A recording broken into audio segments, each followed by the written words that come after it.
All right, we are here at the African American Museum in Philadelphia, and everybody who knows me knows that I'm really, really, really good at quiz games. And this young lady hosted a quiz game. I did all right the first round because she was asking me about stuff I knew, like the first release from the Purple Rain album. I remember when that came out on BET.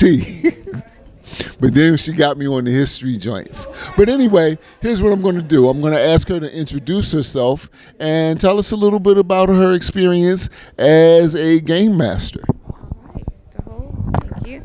Hi, my name is Morgan Lloyd. I am the program coordinator and lead guide / educator at the African American Museum in Philadelphia. And my favorite thing about being at this museum is that I get to talk about history and art. Always been a nerd for both of those things. So when I get the opportunity to have programs and teach people, but also quiz people with a couple drinks and food, it's always a good time. It's lots of jokes, it's lots of laughs, but it makes me feel good as an educator because people walk away with something that they learn. Do you find people are more apt to learn and retain and enjoy history when you make it a game as opposed to in 1893? I think people learn in a lot of different ways. So games are obviously really easy. When you add food, drinks, and laughing, everybody's going to walk away with at least a good time and at least one Black history fact.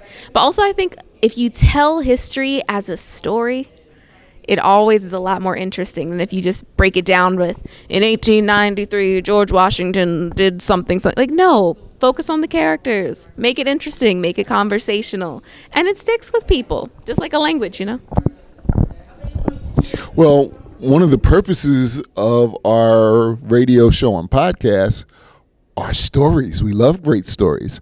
So, being that you're here at the African American Museum, how did you get here?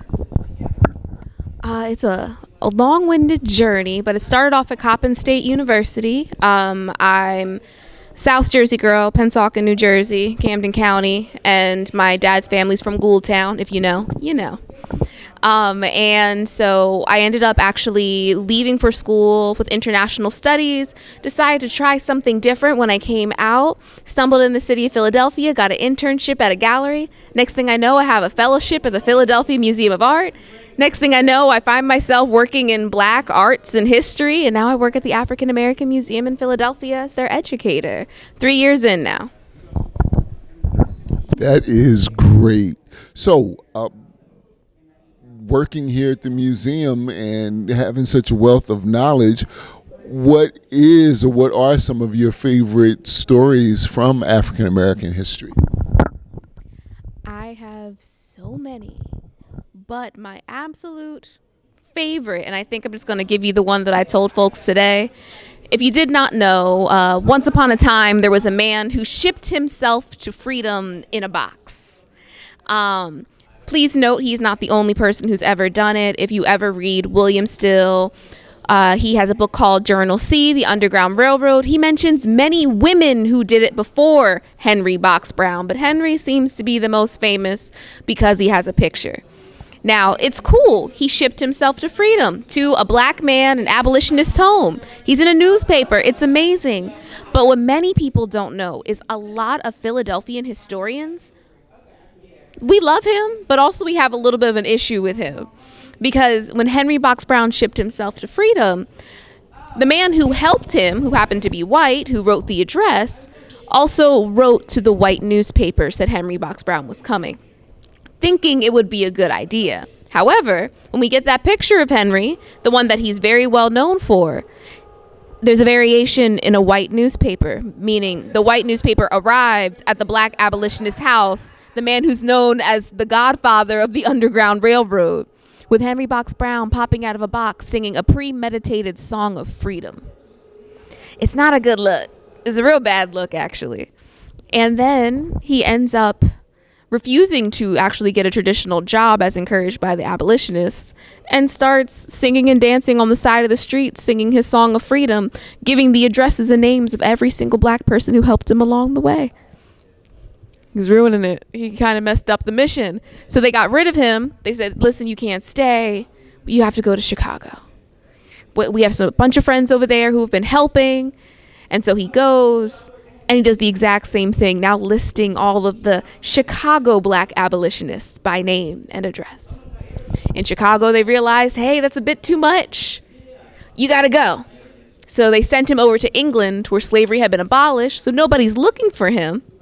And Henry realized that the white people in England were very pro-anti-slavery. They even had buttons and socks that said anti-slavery on it. So to make his coin, he decides to become a magician performing out-of-the-box tricks, talking about his freedom and his journey. And he ends up marrying a white woman and refusing to come back to the U.S. We love Henry Box Brown. His story is great, but man, people need to start asking more questions about what happens after the box. It's a lot. Ladies and gentlemen, this is Morgan Lloyd, and she is the educator here at the African American Museum. What are you most excited about for what's coming up this summer? Well, easily enough, we have our Juneteenth block party. It's what the museum is very well known for. It happens on June 19th, respectively. And it has had nearly 11,000 people last year. We had DJ Spinderella as the headliner, and this year we're having Kid and Play. It's a giant block party. It takes up all the back of the museum, the parking lot, and the next street over, and the street in front of the museum. We have markets, children's activities, double dutch. We have all kinds of resources. If you know someone who needs expungement, that will also be available to them because we believe in liberation and jubilee for all, because that's what Juneteenth is about, by the way, and so much more. It's a free museum day as well, and we're the kickoff for Wawa's 4th of July celebration. Thank you so much. Anything else you want to add before I let you go? My only thing I can say is, one, when it comes to history, always ask more questions because there's more story after the story.